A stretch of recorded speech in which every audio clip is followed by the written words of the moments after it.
Welcome, everyone, to the first Industry Pulse. We are doing a COP recap. We will go live in 1 minute. Thank you for joining us. We'll be live in 1 minute. Tell your friends, bring a crowd. We'll be right with you.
And here we go. My name is 𝙤𝙤𝙞𝙦 with Suncast Media. And over there is my friend Nate Jovanelly with Sunrise Capital. You are joining us for our first ever virtual live Industry Pulse. Nate, good to see you. Good to see you, Nico. So for guys who, for all you folks who have been following along with sort of Nate and I collaborating and are a part of the global renewable energy community that convenes around the United States every year at an event called RE+. Nathan has hosted our Industry Pulse segment for 2 years running and done quite a fine job. So I asked Nate, hey, what if we took the show on the road, so to speak? What if we made it virtual and we did an Industry Pulse as a segment of Suncast recurring every month? And who knows, maybe someday it'll become its own podcast. Nate, what do you think of that idea? I love it. And what I've learned really from Industry Pulse, I think I get so much more out of it because, we get stuck in these niches with what we do day to day, right? Like Yeah. I'm very much into residential and I feel like I Mhm. know a lot about that, but then some of the other stuff seems like noise. So it's interesting to bring in experts that have different perspectives and Yeah. on the market in areas of expertise and interview them about, what they see as trends in the industry and how their business is going and what's next. I find it fascinating. Yep. And you did something this year that we hadn't done before. And it's what kind of sparked the idea for me was you. So in an effort to try and make lemonade out of the 30-minute session I gave you instead of an hour, you were like, wait, I'm not going to call everybody up for 5 minutes of glory.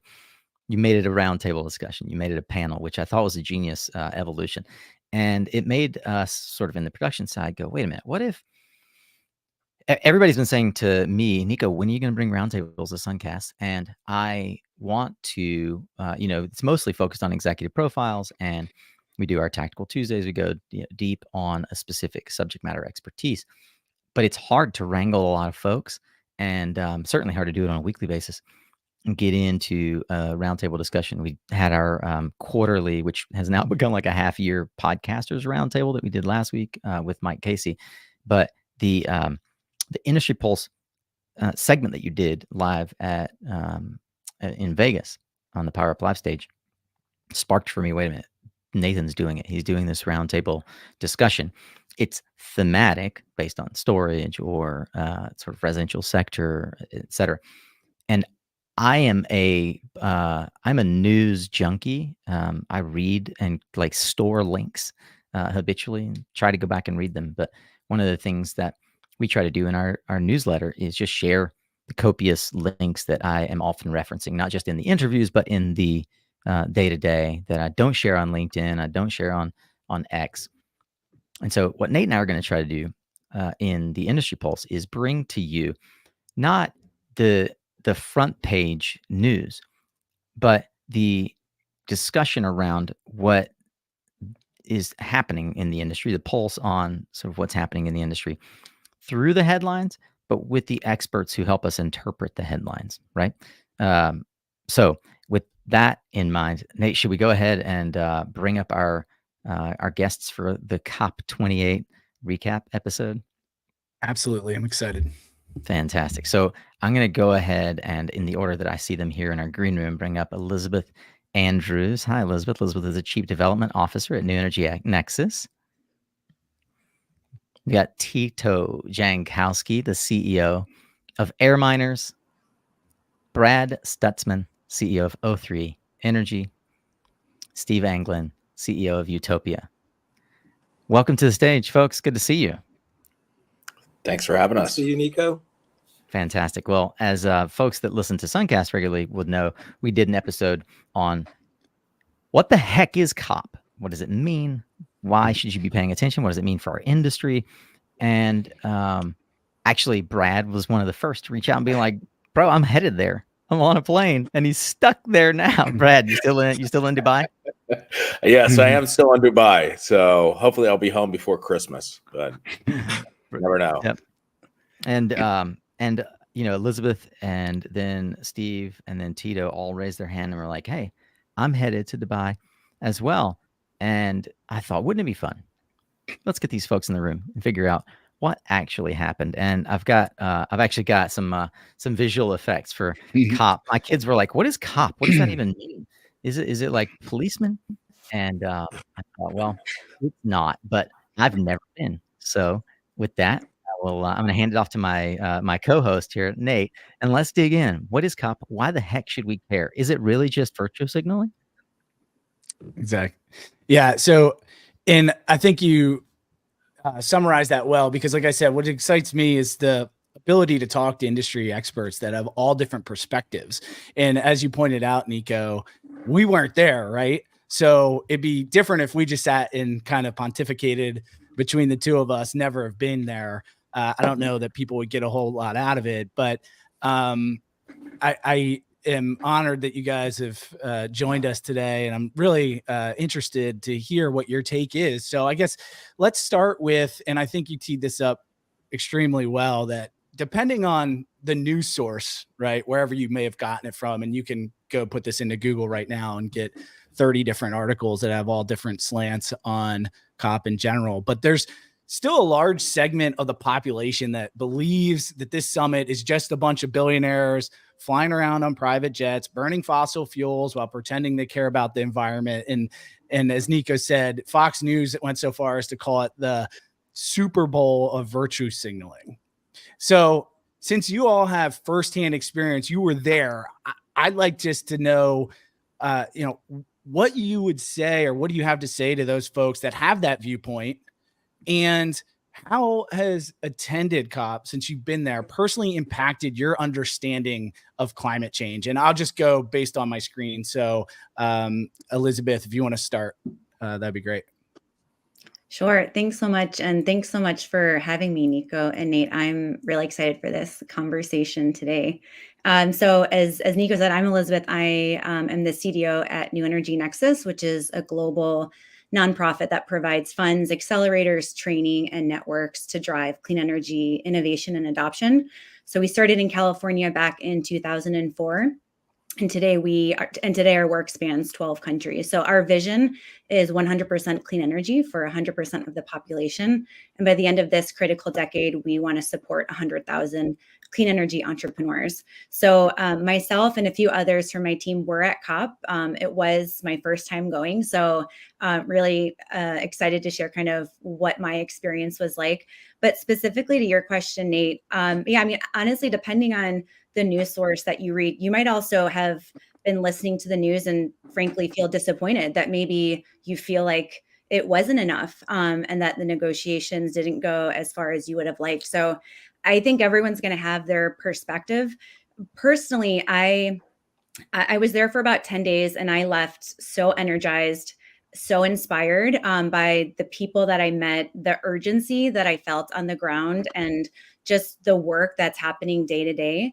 And just a few highlights from my experience that I think really speaks to the work that's happening in spite of, I think, what you might hear at the very high level, at the government level. But I ended up going about 2 days in advance to Abu Dhabi, where with one of our partners, Student Energy, was at the Student Energy Summit, where they brought 500 students from around the world. And honestly, the students that I met, how excited they are to be a part of the clean energy economy and how involved they want to be was really exciting. Next was also chosen as COP28's partner for the for the climate tech accelerator, for the climate tech startup accelerator, where we brought about 80 startups from around the world to COP to help them with conversations with potential funders to expand their network, and to just see that excitement among the startup community, investors, as well as other ecosystem players was also really exciting. I was at a roundtable with the World Bank where we were talking about women climate entrepreneurs, and I met some incredible women from across the Middle East and heard their stories about not only the technologies that they're developing and the challenges that they're experiencing, primarily as it relates to fundraising and networks, but also the opportunities in the region, which I think we'll speak to later on in this podcast.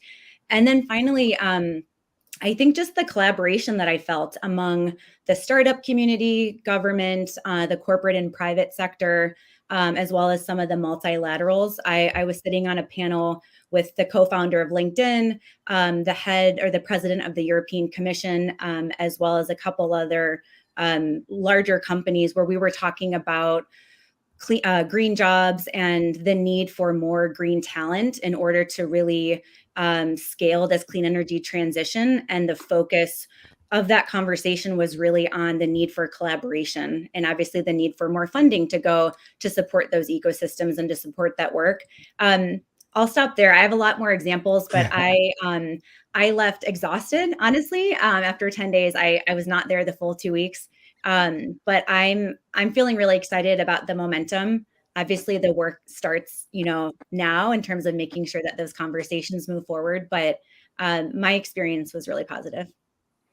That's great. Yeah, I pulled that out. And it seems like you're really busy. And I have a ton of follow-up questions, and we'll circle back to those later. But I'd like to get Steve brought in and get your take on how COP28 personally impacted you. And I believe this was your second one, so that might be a little bit interesting too, if you want to throw in some comparisons to this versus some of the other ones that you've been to. I'd like to say thank you, Nico and Nate, for inviting me to your podcast. And the reference is COP26 in Scotland, in Glasgow, which was a great COP, and nothing against Scotland, but COP28 in UAE in Dubai was, on a different level. It was a lot bigger. I think it was maybe 85 to 100,000 people. The scale was really incredible. So going back to what Elizabeth said, just to follow on from there, I was there for 10 days as well. And the folks that I met in the rooms at Wall Street Journal event for 2 days, the Bloomberg Green event, the S&P Global, and COP itself were incredible. Like Elizabeth, I was on roundtables with, Anglo American Mining Company, the largest mining company in the world. I met and spoke to Kate Brandt from Google, the CSO for J&J, which is Paulette Frank, and several other folks. Now, I should say that 𝑳𝑰𝑽𝑽𝑬𝑺𝑍𝑚, we are a concentrated solar power company, and people say, what's that, right? So it is solar, but it's a different type of solar. We concentrate the light of the sun to create heat, and with that heat, we can then make electricity, or we can use the heat to decarbonize harder to abate sectors of the economy like glass, steel, cement, aluminum, things that are very hard to decarbonize with solar panels. So heat was one of the topics of COP28. How do you actually decarbonize making glass, or how do you decarbonize making concrete? And so you do it through heat. And one of the days that I was there at COP, we went to the largest, at least concentrated solar power tower in the world, which is called NOR1, which is just south of Dubai. We spent a day there with several CEOs of several CSP companies. A few of them, Heliogen was one, Vast was another. Heliogen's American, Vast is Australian, and yeah, the collaboration and the level of attendees as far as CEOs, CSOs was incredible. And it was just a conversation, and the side conversations and the deals that are done. COP is a big political sort of thing that it's hard to really look at what you're going to get from it. But what I got from it is the fact that you can have these conversations and move the needle forward just a little bit on projects back in the US, maybe even projects in the UAE. So to Nate's point, we could have a whole conversation about concentrated solar power and what is it going to, the effect of it in the US and how it can really bring down the carbon levels in the US. So I'll just stop there for now. Awesome.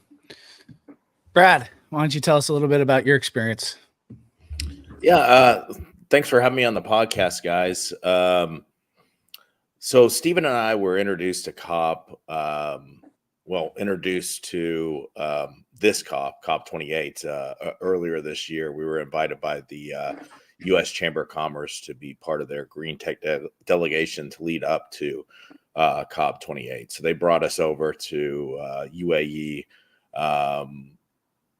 spent time in Abu Dhabi, spent time in Dubai, meeting with some of the locals, some of the local government officials in the lead up to it. And I don't think we really realized until the event, or at least I didn't. Stephen, with his experience, he might have already realized going to COP26, but I didn't realize how massive of an event this was going to be. Once we got to the event or leading up to the event, there was so many different side events that were going on that we were getting invited to. Wall Street Journal, Bloomberg, AWS, they were all having almost like their own events or own COPs in coordination with COP28.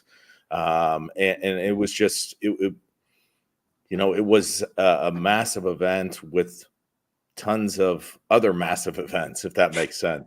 So, I wasn't there for the full 2 weeks. I don't know that any of us were there for the full 2 weeks. I was there for about a week, but that week was exhausting.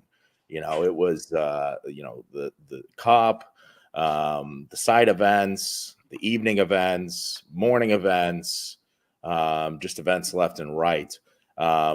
Great interaction with other individuals within the industry from across the world, seeing what other people are doing in other countries, also seeing what other people are doing within other industries besides solar. I'm focused on photovoltaics myself, and O3 Energy, we're a CNI and small utility solar developer. So, with RE Plus and some of the solar events, we kind of get focused on that. But COP was bringing in all of these different technologies, all of these different parties that are focused on climate change. So we got to see how solar impacted the production of green hydrogen, how what we do affects other people within the clean tech industry. So that was really exciting, and shows the bigger picture, which I think this event was meant to do. I mean, it's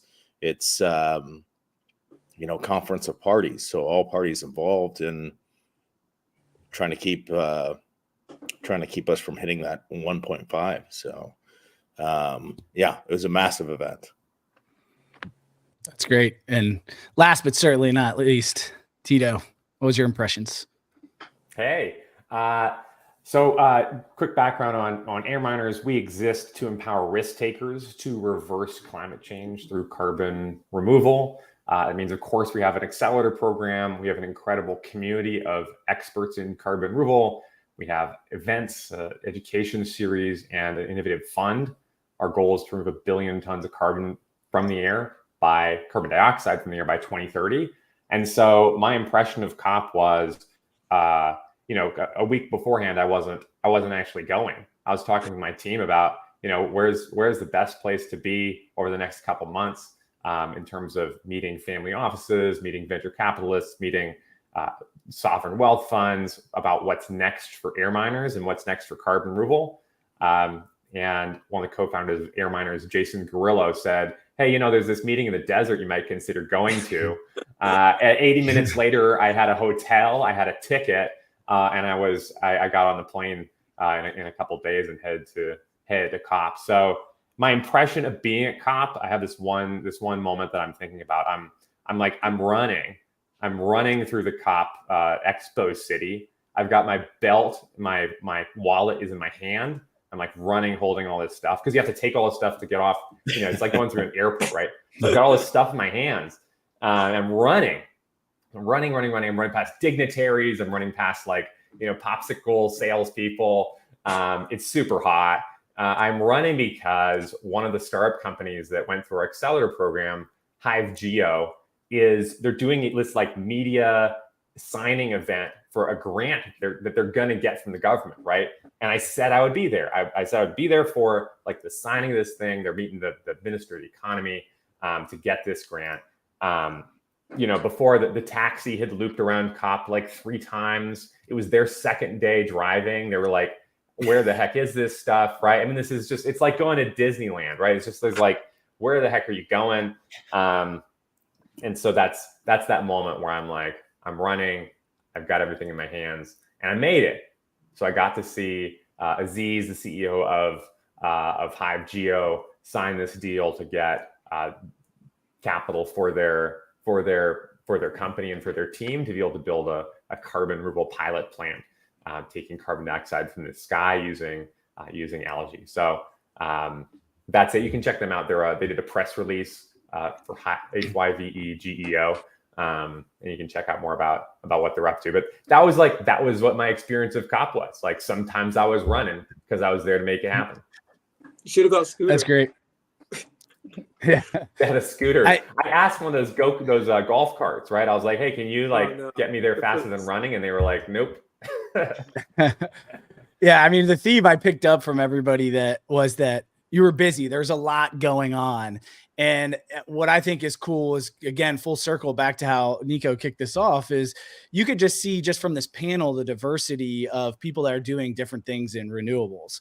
And that's what's really great about the industry pulse. But what I want to kind of piggyback on Tito and your story, and I guess maybe back to Elizabeth, did you have any specific moments or conversations like that left a lasting impression on you? Or, is there anything that was there that just kind of surprised you?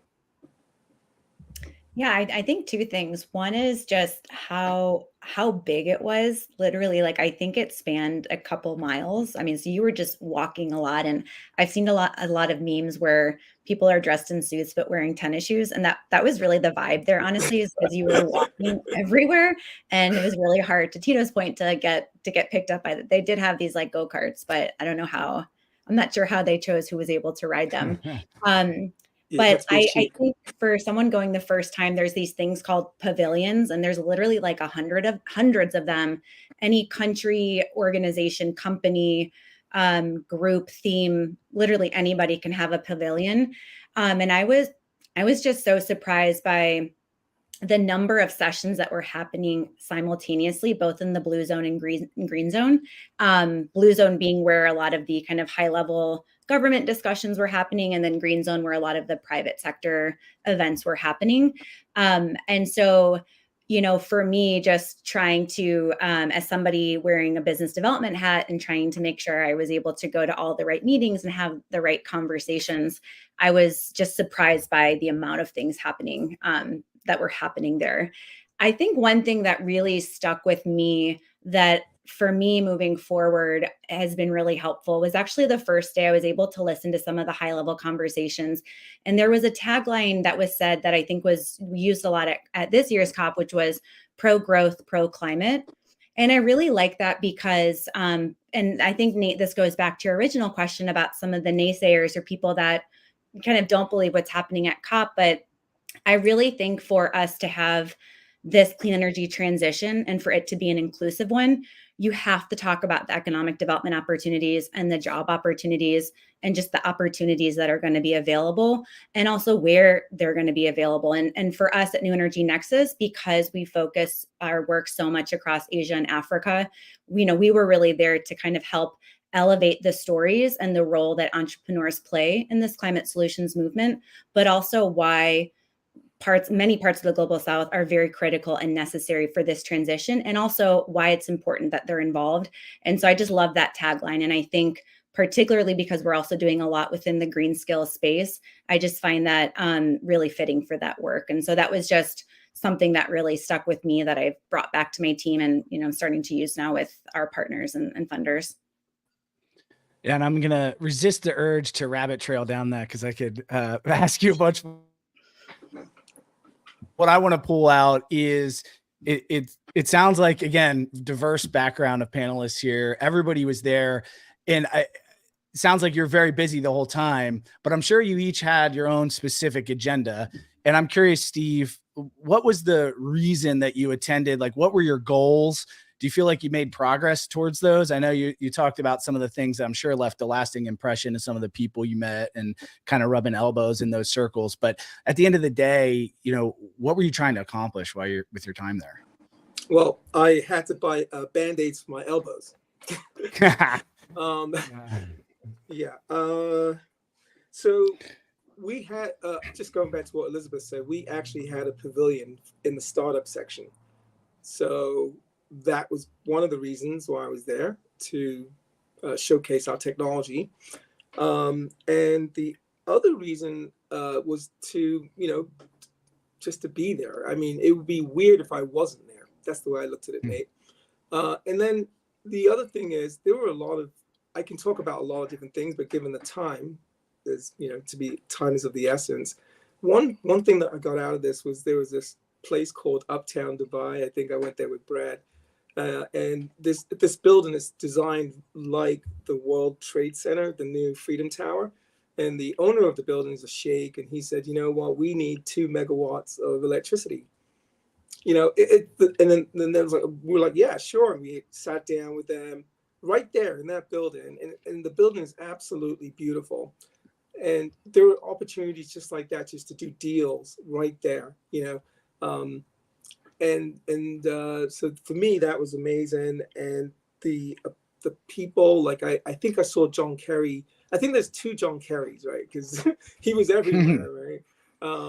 But yeah, it was just for me, it was the ability to meet sheikhs. I met the president of COP, not 𝙤𝑽𝑽𝑬𝑺𝑻𝑹𝑬𝑨𝑴, but the one right under him. And we were just talking about technology. Like Brad said, he was talking about green hydrogen. For those of you who don't know, all the oil and gas companies, they're putting their bets on hydrogen, right? That's right. Over the next 15 years, 10, 15 years, oil is going to be there, but they're all shifting towards hydrogen, whether it's green, blue, turquoise, all the different colors of hydrogen. So we're working on a project right now where we're doing green electricity 24/7 to power electrolyzers to make green hydrogen. So this idea of, COP just being a big political thing, and I agree with Elizabeth, there's a ton of jobs. This is the future. People, they should really think about, because with AI, generative AI, a lot of jobs are going to be, gone. So this is a good space to be. And if you want to work for Utopia, reach out to me. I'm sorry. No, it's quite all right. I don't mind at all. I think also to prove his elbow rubbing cred. Who's that? Who's that guy? Just for those who are watching on YouTube, just to prove God. Steve's elbow rubbing cred there. I don't know if that was superimposed, but I also very good, thought it'd be fun. I thought it'd be fun to share. Steve was best shoes at the show. I think these are my favorite. Yeah. These are my favorite. Yeah. Steve, thanks for sharing. Jones. Yeah. Thanks for sharing the amazing photos. Like, I felt like I was getting a live stream of Steve's activity while he Steve was there. got there. Steve got there a little bit before I did, and he messaged me and was like, "Bring your sneakers, like it's gonna be." I'm like, "Hey, what are we wearing? It's a suit up, but with sneakers." That's amazing. So Brad, I know you had said, give us a little bit of history about why you went. What were your goals there? Do you feel like you moved the needle at all personally? Honestly, I didn't really go with an agenda or with any sort of like overarching goal. I needed to come to Dubai for some other business activities that we're working on, closing out some funding. We I was part of the COP lead up to COP28, with the green tech delegation. So, I wanted to be a part of it. I saw, the individuals that were going to be a part of it. Some of the things that they're doing here in the UAE, they're very forward thinking and very open to new technologies, new growth. And so I was kind of coming open-minded to experience it. I've never been to a COP before. My only experiences with events have been ones within the solar space. So like RE Plus, Intersolar, those sorts of events. So I really did not know what to think about it. I kind of came with an open mind, just to see what I could, find during that time. And honestly, there was so much to do and to learn. And like Elizabeth was saying, I mean, there was you try to plan, hey, how am I going to maximize this trip? And pretty much every session that they had, even if they were, multiple ones that were overlapping each other, it's like, just choose one. It's going to be beneficial. Like everything that they had was very beneficial. I learned so much about green hydrogen. Never knew anything about it really before this trip. There were so many sessions about that. Went to AWS, Amazon Web Services. They had a clean tech accelerator that they each person or each group that was in their accelerator presented and went over their technologies and things like that. I learned so much about these new up and coming technologies that are on the way. It was just so much within the industry, and I don't know how you guys are, but you're in the industry for a reason. You enjoy it. So, I love learning about these new technologies and learning about things that are outside of my normal day-to-day within climate tech. And so that's kind of why I came and what I enjoyed out of it. There was a great article. We'll link to a bunch of the articles that we read for what it's worth. Folks that want to follow along, we'll link to it so you can learn more about some of the things. But going in, there were a lot of things around the stock take, the loss and damage fund, fossil fuel non-proliferation treaty started to gather a lot of momentum on day zero. And I'm curious, especially for a person like Tito, like you, who literally like the week before or a day before decided to go, not for the purpose of walking around in any of the zones or any knowledge of what the zones were. What were the conversations that you engaged in or that you overheard? Were people outside of the actual negotiations of the Conference of Parties, where they're talking about the loss and damage fund, where they're talking about non-proliferation treaty? Were people talking about that? Or was it like any other conference? What did you experience there? Yeah, so like Elizabeth talked about, there's the blue zone. That's where the actual like government state level negotiations are happening for all this stuff. I was in the green zone. And your question is, what were people talking about? Were they talking about what was happening at COP? My conversations were really in the world of like what's happening in carbon removal. So at COP, there were 78 events about carbon removal happening throughout the 2 weeks.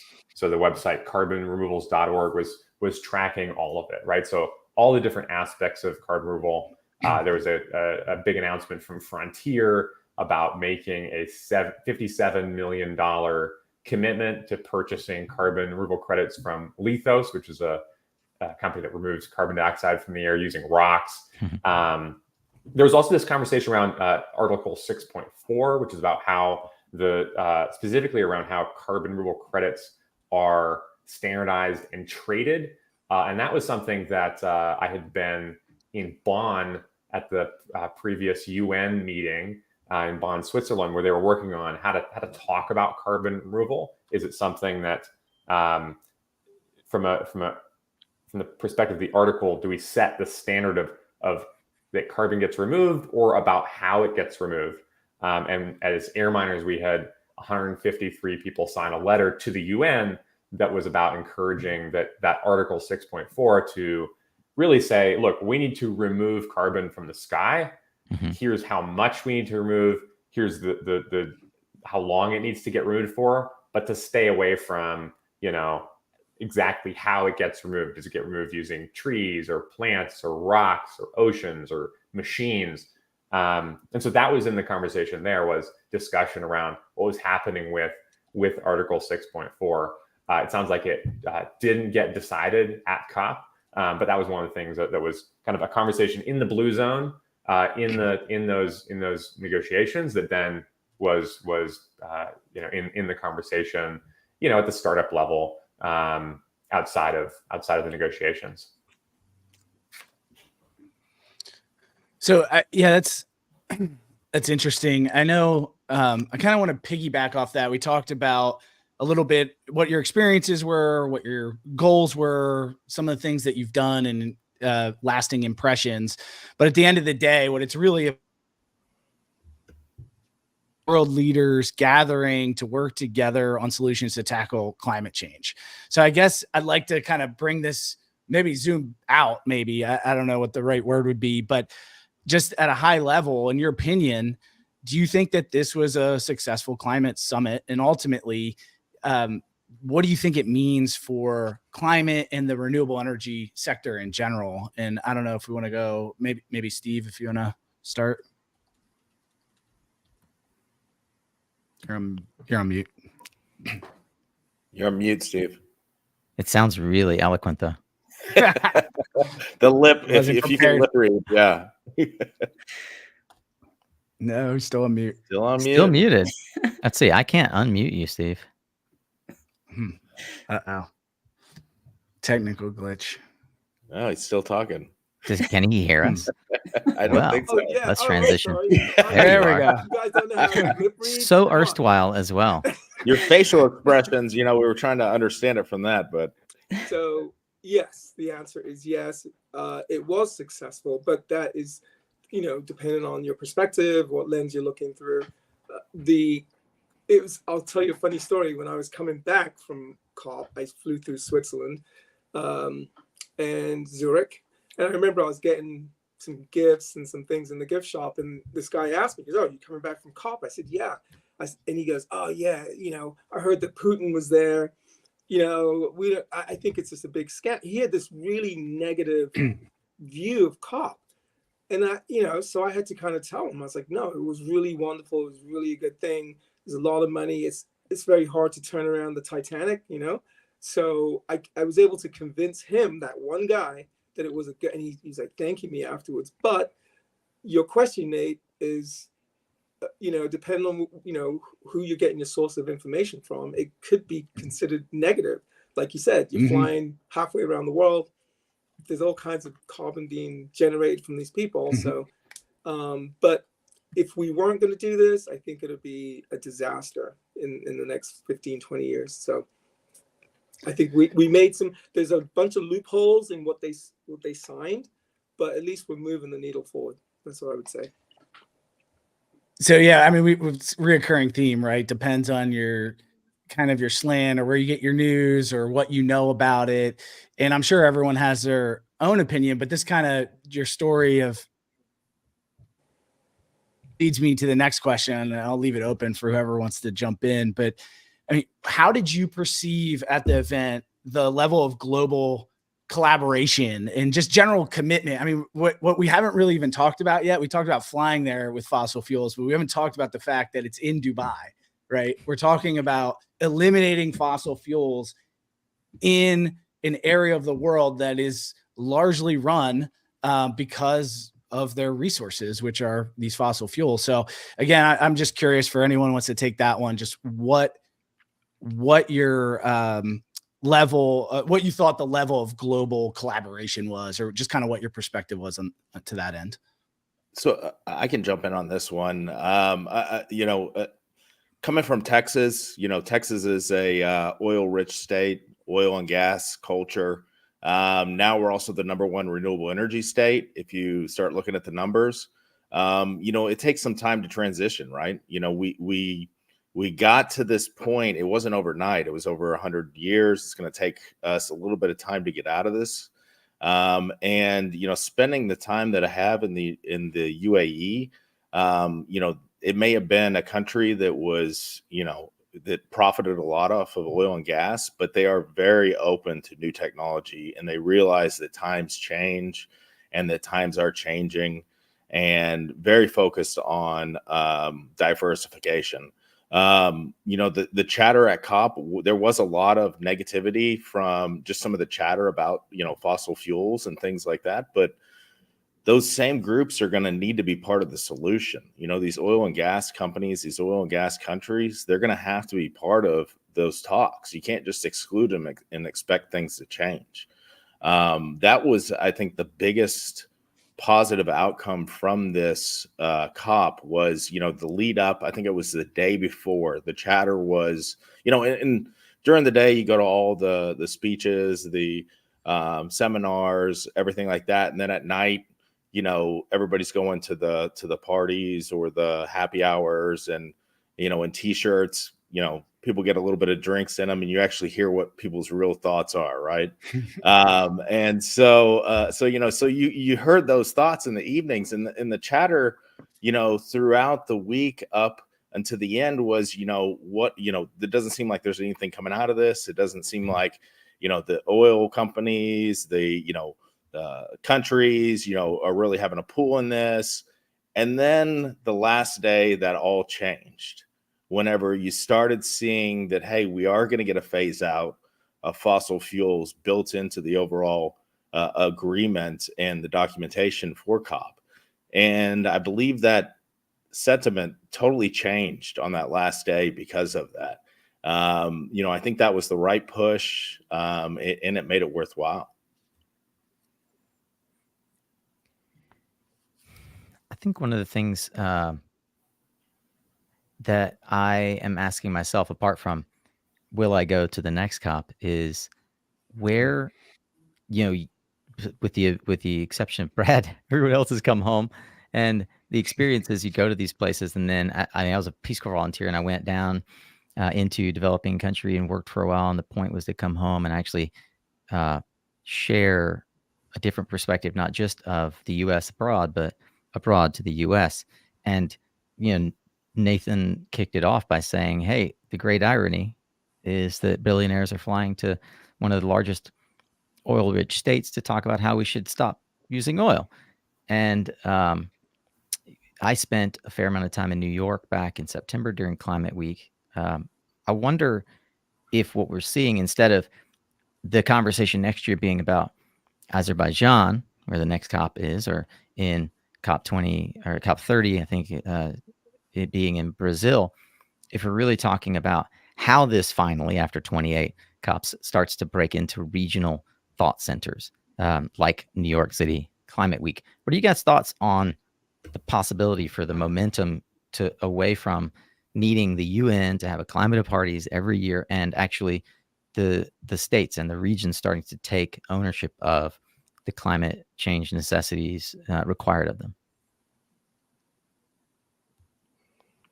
Well, I mean, if you look at it, that's what it's supposed to be, right? Mhm. I mean, it's a conference of parties, it's United Nations, but at the end of the day, each nation has to actually emphasize and enforce their part of the overall plan. So it has to be that way, and that's just the overall way it's set up. Mhm. At the end of the day, the United Nations doesn't really, I mean, they can say some things here and there, but themselves, they can't actually create the laws. They can't create the country level regulations. It really requires, the parties that are involved to make that action. So, I mean, I think that if you're looking for action, I think that is already happening as far as the way you laid it out, Nico. Mhm. Now, if you're looking for events in each one of these, I don't know that that's necessarily happening. Maybe, maybe they do have regional COPs. But Yeah, I guess at a macro level, I'm wondering about the relative importance of COP moving forward. So And something that, oh, sorry. go ahead, Sorry. Steve. No, I was going to say something that Brad just said about fossil fuel companies, being a part of the solution. There's something that came out of COP. It said the climate that they actually wrote into the solution. The climate crisis is a fossil fuel crisis. Now, they weren't able to say that officially in any of the COPs. So this is a COP where now they've actually admitted in writing that the climate crisis is a fossil fuel crisis. So it's like game on now, right? We have to do something. We all know now this is not a hoax, you know. So I think what Brad is saying is 100% right. And you know, COP is just one event, you know, and there's a lot of money tied up with these oil companies. They make billions and billions of dollars every quarter, and they don't want to lose their money. So it's not an easy solution. But just last thing is, I always say this, Saudi Arabia, which is the second largest producer of oil in the world, they have a plot of land the size of Belgium, and they're making green hydrogen there. So what does that say? It means Saudi Arabia is putting their bets on the future in green hydrogen and not in oil. So it's not going to happen overnight. I would say 15, 20 years from now, you're going to see more green hydrogen coming out of Saudi Arabia than you will see oil. Nico, the NEOM project, that's what it's called, the NEOM project. Yeah. Elizabeth? I think just to kind of go back to your question about the role of the country and who hosts it, whether it's regional, for me, honestly, what I took from COP is, yes, those high level conversations are important. Governments obviously set the targets. Yeah. They, you know, are able to then control like the incentives, taxes, just the systems in which we all operate. But for me, COP really elevated all the other stakeholders that are doing the work and have such a critical role to play, that was all happening, I think, regardless of what the outcome of these high level talks were. And that for me was that energizing piece. And so I think no matter where it is, you're still going to have civil society, private sector more engaged, your local governments and local city stakeholders, your startups, your youth and students that are doing the work. And I think we have to keep remembering that. And I think, and then Nate, to kind of one thing you said about takeaways and successes, I believe COP28 was the first year in which innovation was a theme. So how COP works is for the 12 or 14 days, I forget, every day has a specific theme. And this was the first year that innovation was kind of threaded throughout the whole COP. In so much that in the green zone, there was a technology and innovation hub, like this huge building where you had a lot of those types of conversations happening. And for me, someone that works for an accelerator and is working with startups and the private sector, that was really exciting. And the fact that, you know, moving forward, I think innovation will continue to play a really big role at COP is really promising, I think, for the startup community. And TITO, you probably feel very similar, you know, working for an accelerator yourself. Yeah, totally. I mean, the value for startup companies that were on the ground there, we had 4 companies from our accelerator program working on different methods of carbon removal. Each of them was, you know, they were out meeting venture capitalists, they were out meeting family foundations. And when I say out meeting, like I would be passing people in the, you know, the long halls of the COP grounds, right? Like seeing, okay, hey, those guys are connecting with this foundation, or that guy's talking to this investor. Yeah, we had a company doing ocean-based carbon removal, another doing algae-based carbon removal, another doing agriculture-based carbon removal, and another doing enhanced rock weathering, which is taking carbon out of the sky using rocks. And they were all there working on getting connected to people who could fund what they were doing or support what they were doing in some way. And so, yeah, outside of the negotiation aspect of it, it was the place to be that week if you wanted to connect to supporters for early stage startup companies and action on climate. That's interesting. And, you know, one thing I think I'd be remiss not to pull out too, and maybe this isn't the case, but from all the articles I read, a theme that I was picking up on that I don't think we really touched upon yet was a lot of focus on environmental justice and equity, because as we know, climate change really affects the people that are generally in the energy impoverished areas more than others. And I'm just curious, to what extent did you guys get that theme? Because that's what I'm reading, but I wasn't there. So do you feel that that was a main topic as well, in addition to technology and the other things that Elizabeth and Tito just discussed? Yeah, I like to I like to talk about that for a little bit. I was at this building called DMCC Uptown Dubai, and they had a whole session on climate justice. And I met a lot of folks from the the HBCU funds. And some of the folks in the U.S. They're very focused on climate equity, and it was a really wonderful session that I participated. Just what I sat in the audience, but just to listen, to how they want to we want to share the wealth, right? Because we know that there's a transition going on. There's a lot of money to be made. And once that gets locked in, certain people are going to be left out. We're working on a project right now with an indigenous or native tribe. And this tribe is really, really good. They have their own microgrid, and they want to wash, rinse, and repeat for all the native tribes around the country. So there's a lot of wealth in energy. And I think that climate justice is something that, it's not on the back burner anymore. I think that the government, it's this government, maybe future governments, this is going to be a part of the future. We can't leave people out. It's just not the right thing to do. Yeah, I mean, I've always had kind of my thoughts on the matter, and the reason why I asked is because when you think about just global warming, climate change in general, to get people to really care, especially in third world countries or people that don't have access to energy, right, where they're burning wood or coal or whatever, or plastic in a lot of cases, just to cook or keep themselves warm. It almost seems like a global problem where we got to get people out of poverty so they can start caring, about EVs and other things, because there is a large portion of the world that still doesn't have access to energy. So I applaud Steve, you spreading that out through tribes. I'm actually doing something very similar at the end of this year. I'm headed to Brazil to do some solar for an indigenous tribe and it's just to power a water pump, right? So they can have access to clean water. Let's talk afterwards. Yeah, it's kind of tough to worry about what's going to happen with the planet next year whenever you're trying to figure out how your family's going to survive till tomorrow, right? Yeah. So, I think I've heard that argument before, and I think it makes a lot of sense that poverty, bringing people out of poverty will have the biggest impact on climate change.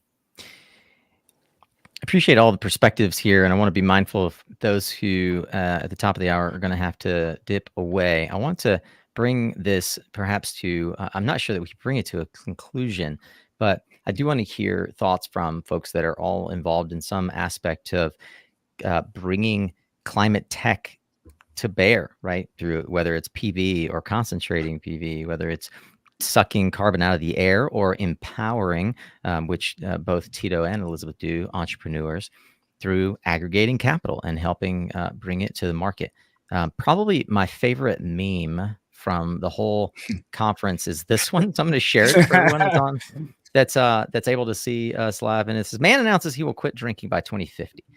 And of course, this is tongue in cheek. And of course, humor works because it points to the obvious fact, that while someone might say they're going to quit drinking, if they wait till 2049 to really start reducing consumption, is that healthy for their body? Is that healthy for our planet? Right. So is there real teeth? So the question here is kind of who won. That article that we'll share again that Brad mentioned from the Chamber of Commerce puts it really well. There's a lot of folks are talking about who won. And so I'd like to hear from you guys, your perspectives. We've got the presumption that we're going to wean the world off of fossil fuels now based on 200 countries saying we all sign on to this thing that says we'll stop drinking in 25 years. I'll let you go in the order that you need to. Maybe we'll start with Elizabeth first, since to Nate's point, she's on the top of the screen here, and I think she may have to dip out first. Yeah, thanks, Nico. No, it's an interesting question. Honestly, I don't think anyone's winning. If you look at like the number of countries that are sinking, the natural disasters that are going on. Yes, we've made progress, and there were some good things that came out of COP. There's still so much we have to do, and I would still like to see more urgency in this, what we're calling this critical decade. And for us, for New Energy Nexus, the conversations were great at COP, and it's always great to see people in person and to have those, to go deep about different opportunities and partnership opportunities and talk through proposals and, meet new potential partners. But you obviously have to continue those conversations and then get things to the finish line. And particularly for our startups, it's about financing and money and funding.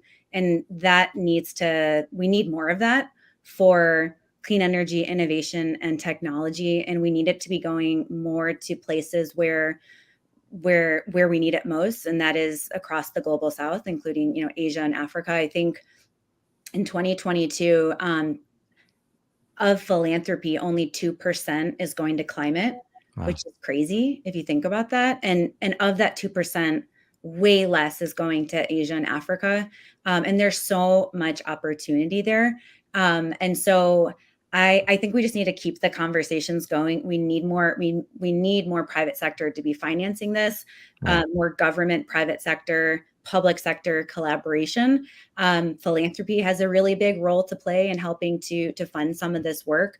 So I just want to keep the momentum from COP and take that into 2024. No, in my opinion, I think the proof is in the pudding, right? So I don't know if winning is the right term. I think that the fact that there were so many, the cluster of thought leaders in one place, that's how you get stuff done. Like Elizabeth said, people are touching, they're talking, looking in each other's eyes. I think that's how you get things done. There's still a lot to do, and I don't think it's going to happen overnight. That's my opinion. But it was a very good COP, that's for sure. Yeah, I think Nico, I think it's a catch-22, right? Like just like any goal, you want to set a goal that's realistic as far as time frame, and this is not something that's going to happen overnight. But you also want to create that urgency to have people run out and make that change. Whenever we're talking about an entire planet, how many people are here? 7 billion, I think. It's tough to move 7 billion quickly.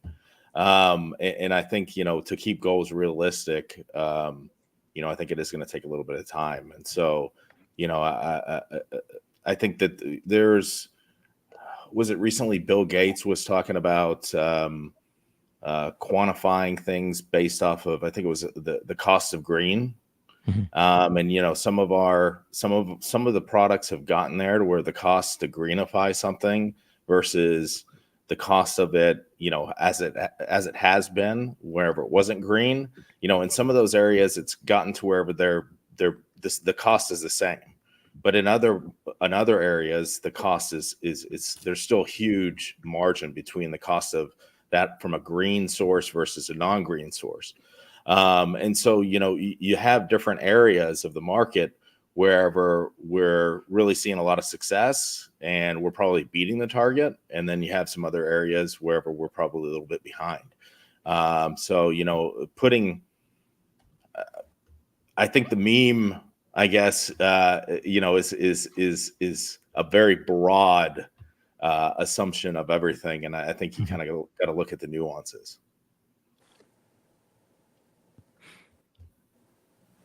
Tito?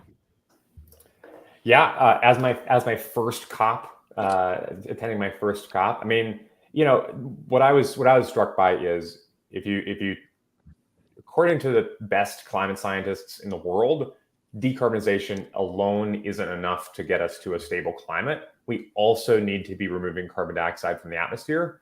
According to the IPCC climate models, it's something like 10 billion tons of carbon dioxide every year starting in 2050. That's almost a millionfold what current capacity is. So the gap is huge. Like where we need to get with carbon removal is very different than where we are today. 77 events at COP28 about carbon removal. Frontier's largest purchase ever of $57 million from 𝙤𝙧𝗢𝐽𝑚𝙂. Those are the types of steps that get us to 10 billion tons of carbon removal per year. And 77 events is how we get to a point where, you know, the conversation is that decarbonization isn't enough by itself. We need decarbonization and removal. And so what won at COP is a balanced climate where we need decarbonization and removal together.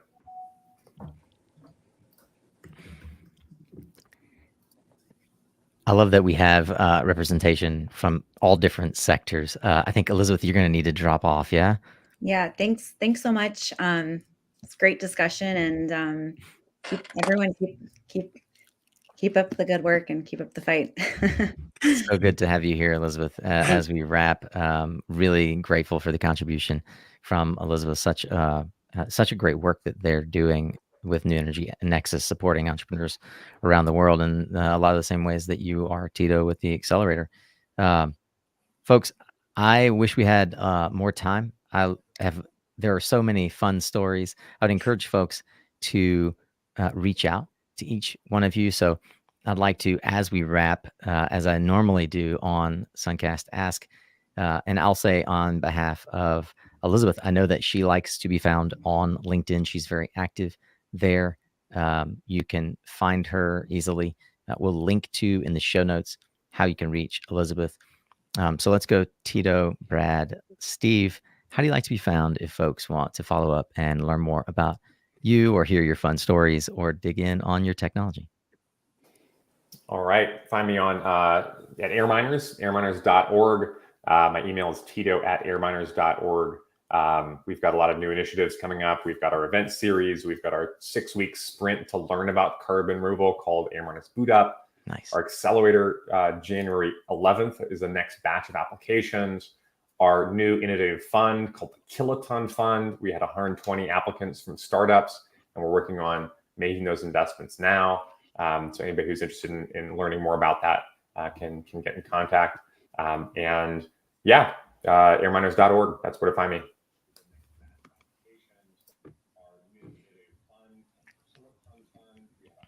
Brad? Oh, I'm sorry. I thought we were Steve.